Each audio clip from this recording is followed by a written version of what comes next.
hyposcoliosis and Noonan syndrome and a whole lot of other attached things with it. Like I said, I've been going to doctors all my life. So I used to live in Meerut, not in Delhi. I wasn't born here, but all my treatment has always been at AIMS. So our life was constantly coming here, going to physiotherapy sessions, wearing a brace, all of that. Back when I was a child, I kind of wanted to be a doctor because, this was a profession that I thought I could make the most impact in. This is what I saw the most impact in because I was getting that, right? Or be a civil servant, IAS or IFS, because when I was a kid, we had curfews in Meerut, quite a few of them, and we would not go to school for six months of our school year, and at that point, it was, you constantly kept hearing that the DM has made this order, and DM has allowed this, and DM is saying you can do this, and this is where they went for inspection, and this is the situation that they're controlling, and you could hear those things, and that sounded amazing as well. And at the same time, in school, I was reading about civil services, I was reading about the role of district magistrates, role of administration. So both those careers were something that I was considering. Comes class 10, by then we had moved to Delhi, and I really wanted to be a doctor. My dad looks at me and says, "तुमसे इलाज कराने कोई नहीं आएगा, तुम खुद patient रखती हो." So he didn't let me take biology in 11th, and I went into the typical thing that most Delhiites do, which is you do engineering. I'm sure there are no engineers in this audience, you don't know what we did there. Doctors study, engineers don't. We had that last day. I don't know if you guys have heard that joke. You give an art student a book, you ask them, right? So, for those who don't know this joke, the joke runs that you give a doctor a book, he'll study for a month. It's 1 month before the exam. You give an art student a book, he'll study 1 week before the exam. You give an engineer a book, he'll ask you when is the exam, and you start studying 10 hours before that. So all of us are those products, and I was a typical engineer. Plus, I was not interested in engineering, and I have no qualms in admitting I'm pretty much one of the world's worst engineers ever that ever passed out. Then I went on to do MBA because समझ आया 4 साल engineering में management ही किया था, degree भी ले लो. So got a degree with MBA. I worked in Cadbury, an organization which I completely thoroughly love. Who does not want to work in an organization which has a room at least the size of the stage, twice the size of the stage, which has tons of chocolates, and it's free for you. So as an employee, you can go eat anytime, any chocolates that you want, in any quantity. I mean, it doesn't get better than that in corporate sector. So I loved my job. I was getting to do very innovative things. I got to almost run mini company for them in my first year itself. And but there was a point where I was working 20-hour days, and not joking, actual 20-hour days, weekends included. And then I started thinking that because of all this work that I'm doing, there's nobody on earth who will say I have made an impact. Who will say that because of my hard work, their life is better, they, their future generations will live a better life, their society is better, their world is better. And I needed my work to have an impact, I needed my work to mean something to someone. So I decided to quit, and I gave civil services exam. And I got through in my first time, and this was the first time that I kind of got blatant discrimination based on my disability. Till then, disability has always been a part of my life, and it has been for most people with disabilities.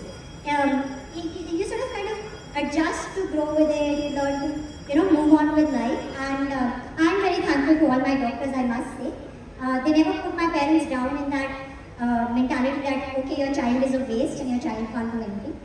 So I was lucky in that way. I was brought up to believe that disability was a part of my life, not my whole life. And I was not defined by my disability, I was defined by all my abilities. This was just one of those things that, I had to also manage in life. Everybody has problems, right? Every single person has problems. If you don't have problems, you anyway never achieve anything. So I gave the exam and I was rejected on the criteria of my disability not being accepted by any of the services except for the IAS. And as a person with disability, even now, you cannot apply in general category.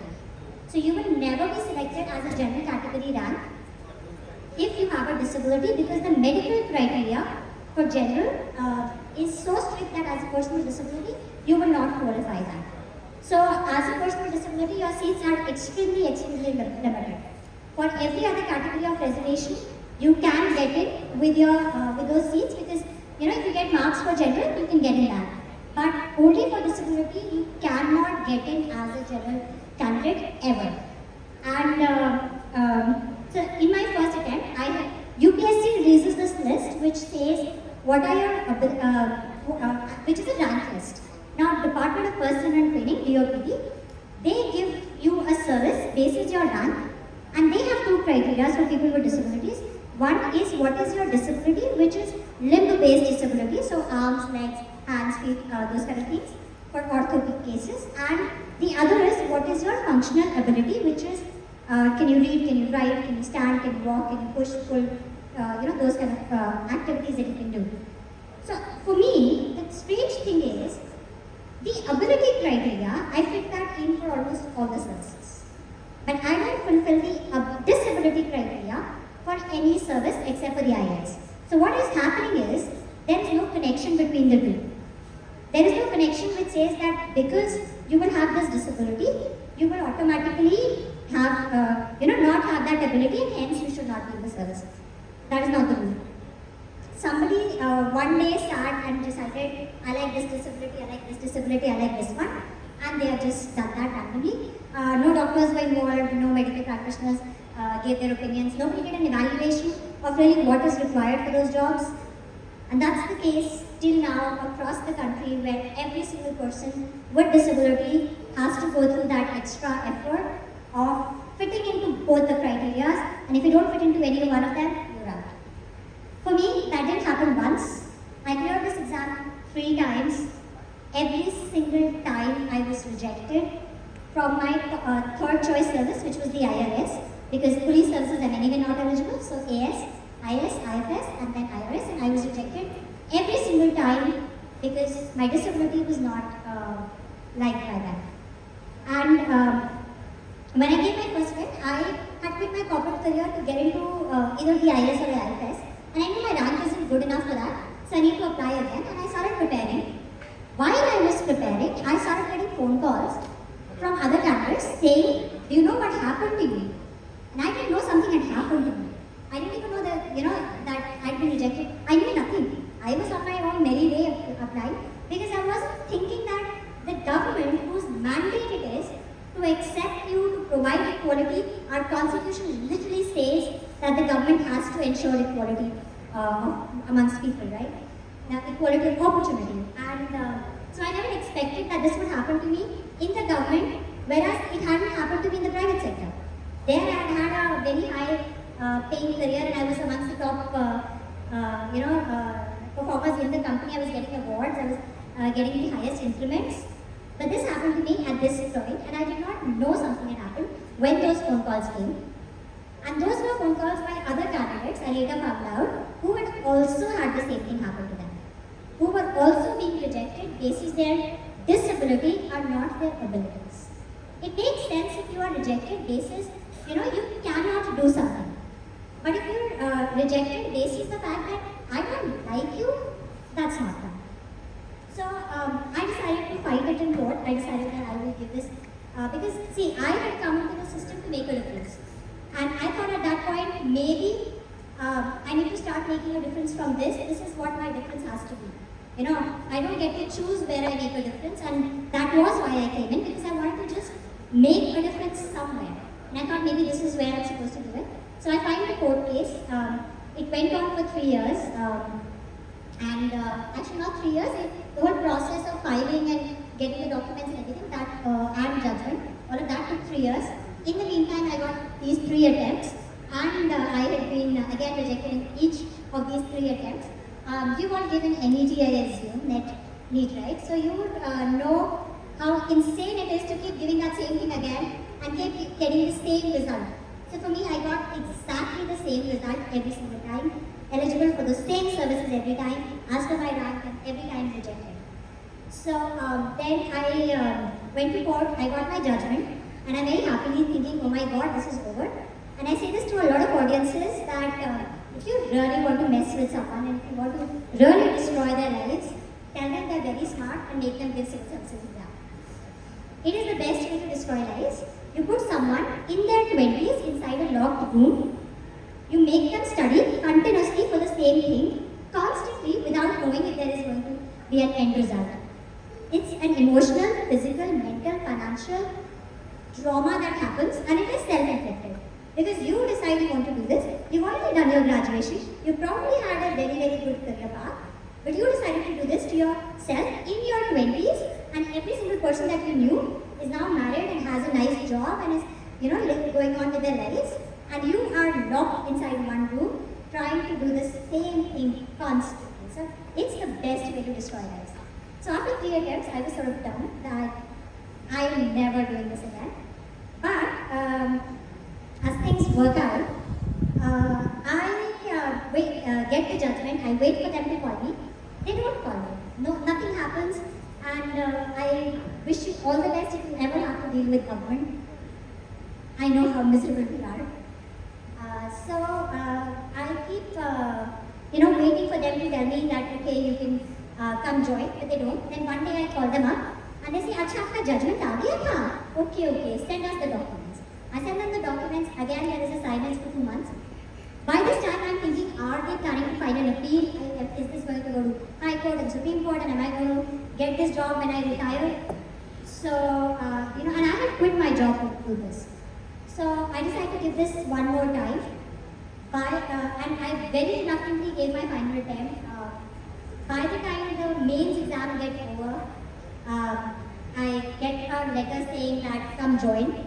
I joined my IRS thinking this is it, this is what I'm going to do for the rest of my life, and I started something at least, and well, this would be a great job. But in that final attempt, I got into the IAS, and this time my rank was 1. And by the way, only at rank 1 could I be guaranteed a job, because in my category there's only 1 seat. So if there is a rank 1 who gets that seat, and I'm rank 2, I will not get it. So this life worked out that way, and I just want to share one last message when I go to the seeing the doctor. I seem to have done a little bit of it. Is that you as professionals see children with disability much more than any of us do. And the way you tell that parent to think about their child will define the future and of that, not only that child, that whole family. So if you tell that parent that there is things that your child can do, there is hope for this child, there is something out there in this world this child is capable of, beyond their disability, that is the only way we get those children on their ground. I'll give you a very, this is a reality we all know, I'm just putting it out there again. For kids with disability, it is even more vital that they become self-dependent. More than any other child, because a child with disability will need someone to cater to them when the parents have passed away. When the parents pass away, there is nobody to take care of that child, and unless and until that child is earning something. Because you cannot expect siblings to live their own lives and dedicate fully to this child. A lot of times those children will need a lot of physical support, emotional support, mental support, and financial support. Government pensions come, but they are very minuscule to the kind of effort that goes in. So the way you define the child for the parents will define if that child survives, if that child lives on, if that child goes on to contribute. We have a lot of kids with autism or Down syndrome, all of those things who are doing big things today.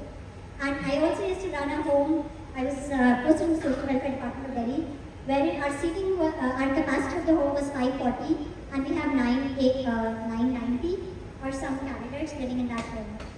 And those families never learned that their child could do something, their child was worth something, and a lot of them were mild and moderate cases who could have done something, but their families chose to abandon them. So I was lucky, and I hope you all go on and make some other kids that happy. Thank you so much. And thank you for the work you do.